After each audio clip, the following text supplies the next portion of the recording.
Hello, everyone. Welcome to Clips. To begin recording, press and hold the red button.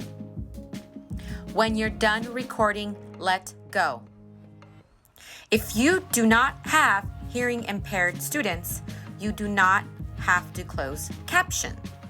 However, if you do have a hearing impaired student, you must provide them closed caption options. Let me show you how. Click on the speech bubble to the left of the record button. There are a variety of live text options. Personally, I like the first one. Then Clips will magically caption what you're saying. But if you have grammatical errors in your captions, you can fix them.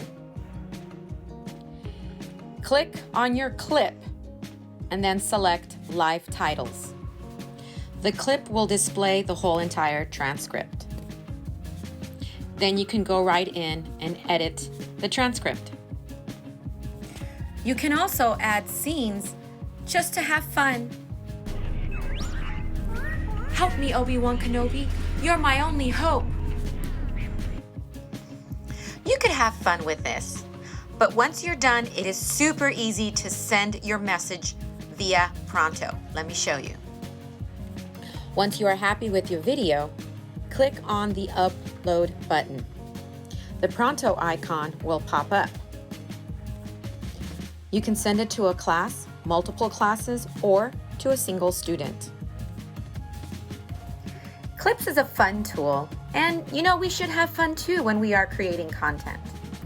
But it also enables us to connect with our students by being ourselves. So I hope this was very helpful. Please let me know if you need any assistance. Everyone stay healthy, and let's keep our instruction without interruption. See ya. Obi-Wan, where are you? Obi-Wan!